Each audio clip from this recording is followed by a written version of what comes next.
Alright, Chelsea fans, welcome back to the channel. Of course, we have a massive game coming up this weekend. We have to break things down as Chelsea versus Manchester City coming up at the Stamford Bridge this weekend on Sunday, Super Sunday, 5:30.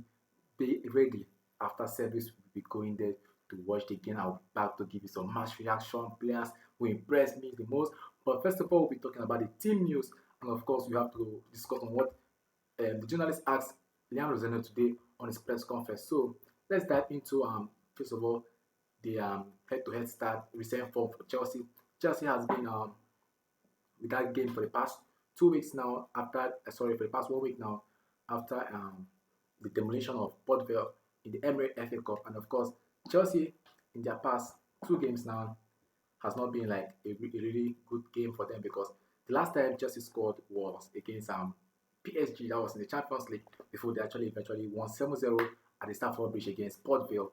And of course, for the other match, for the other side, Manchester City, they are only 2 games unbeaten run, which have been against the big teams in England, such as winning Arsenal in EFA Cup final 2-0, and of course demolishing Liverpool after the international break at the Etihad 4-0.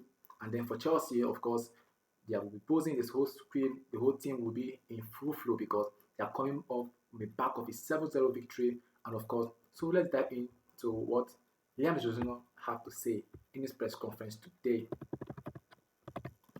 Okay, this is what journalists have to say about the first question he was asked today. He was being asked, "Have you had an apology from Enzo Fernandez? You know what is going on for Enzo Fernandez? How he talked about the club, representing the club very well, so he has to follow that 2 match ban." And then he said, "Yeah, I have got a really good conversation myself.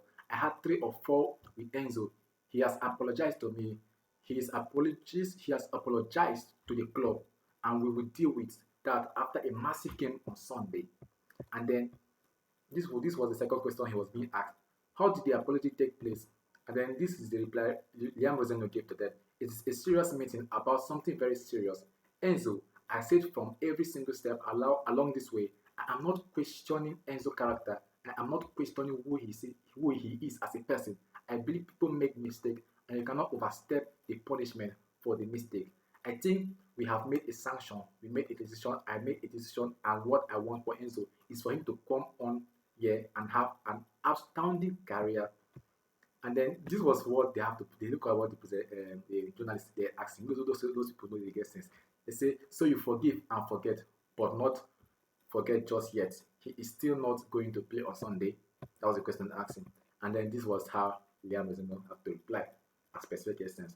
He said, "No, he will not play on Sunday, but hopefully after that, he will be a massive part of the group moving forward. There is still a few hurdles that need to be overcome that I will not go into, but at the same time, I want every player really focused now on a whoosh run."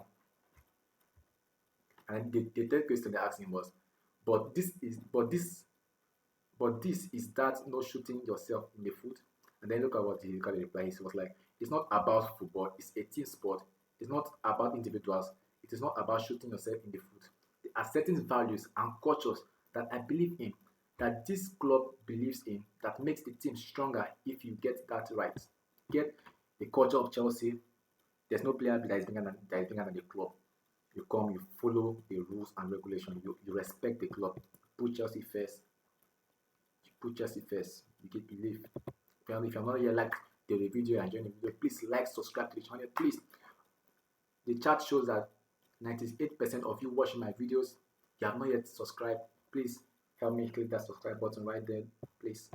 And of course, in terms of the team news, when they asked him if Nemo has been out for this game, and then he was like, "No, the positive is over having a 90-minute against Port Vale in terms of any others. Trevor is working really hard. He is back on the pitch, Levy in full training, but he still needs to overcome some hurdles in terms of selection. Rich James has been running today, which is a great news for Chelsea because I have got a good squad and we are ready to take on the team. They are not ready for Man City." And then they have to ask him, remember the first leg ended up 1-1 at Etihad Stadium, and they asked Liam Roseno if he actually have spoken with Callum McFlynn. He is Chelsea under 21 who take up that game when Chelsea drew the game 1-1 And then when I asked him if I spoken to him, he was like, of course, I spoke to Callum when I first joined the club. I was actually watching the game in an airport on a plane ready to come here to talk to the club.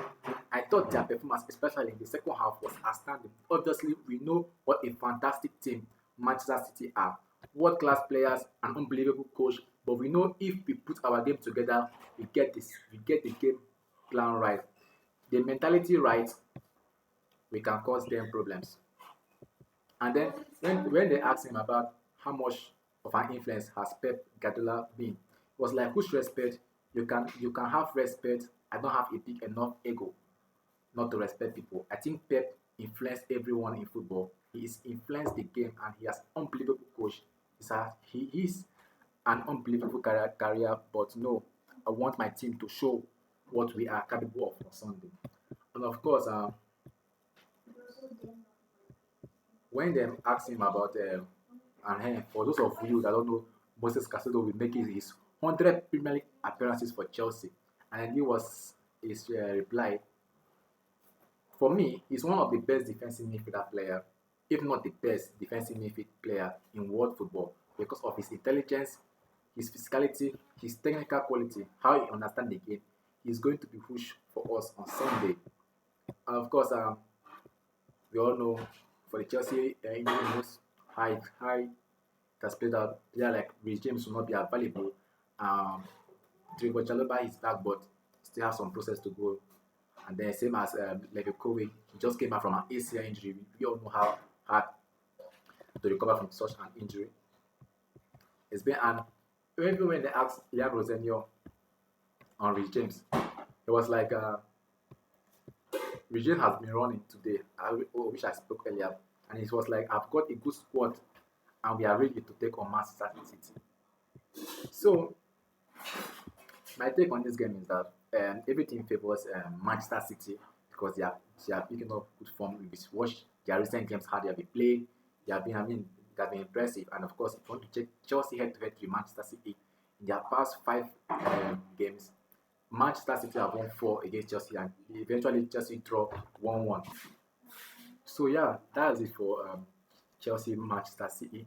So my honest prediction for this game will be like I'm seeing the game is going to be highly competitive game. Chelsea will be fighting to qualify for Champions League football. Manchester City, on the other hand, will be playing to win to apply more pressure on Arsenal. Arsenal will be playing on Saturday 12:30. That's early kickoff. So if Arsenal eventually win Bournemouth, they'll actually go 12 points. And Manchester City will now be 12 points behind Arsenal. So they'll be trying by all means to win Chelsea to reduce the point to 9 points before they know they have another game in hand. So in case they win that game, they can close the gap to 6 points. So this game will be highly, really intense play. But I'm seeing Chelsea actually having something here to play for. I mean, Chelsea Football Club, they are playing in Stamford Bridge. I hope the players do turn up because I'm seeing the game like a 1-1 draw here, two at the Stamford Bridge. So you can also drop your own the scoreline prediction you think is going to the game is going to play out. You can drop it in the comment section, and of course, if you haven't like the video yet, please like, subscribe. It will really help the channel for me and for me the game. So the lineup I want to see start this game, since Rich James, Chaluba and Levi Cole will not be available for this game, it's going to be Sanchez. I think Sanchez will come back to Copo because Philip Johnson has not been really great. We saw how he performed against PSG at France. That was the first leg, the Champions League. So the right back should be Mario Gusto, and then Wesley Fofana and what am I going to partner him with there? You know what? I just have to go with Tosi and then Marco Correa, the left back. I don't want to start Achipong because he's a young guy. But although I prefer Achipong to Tosi, so I will start Achipong. Yes, I will start Achipong there, and then the left back I will start Marco Correa, one of the best left back in world football as we speak currently. And then of course the defensive midfield is going to be nobody else but Moses Caicedo. The man will be making his 100 appearances for Chelsea Football Club come on Sunday at the Stamford Bridge. I mean, what would be a good game for team, and of course, making such appearance for Chelsea is such an honor for him. So Enzo Fernandez will not be involved in the team. So the midfield should be Kopama at attacking midfield, and then the player to play the number 8 position should be Santos. I would have gone with Rhys James, but since Rhys James is not available, so Santos comes in. Although Romeo Lavia is also there, but I prefer Santos to Lavia as it stands currently because of Lavia injury record. And then the left wing should be Garnacho. Garnacho should come, and then Esteban should start. I think Esteban should start. Neto can come off the bench, and then Joe Pedro. So you can drop your thoughts on the comment section. Tell me what you think this game will be like. I see my prediction for this game is going to be a 1-1 draw for Chelsea versus Manchester City. I believe the boys are capable of doing that. So if you have not liked here to the video, please like, subscribe, drop your thoughts on the comment section, and I will see you in the next video. I'm out.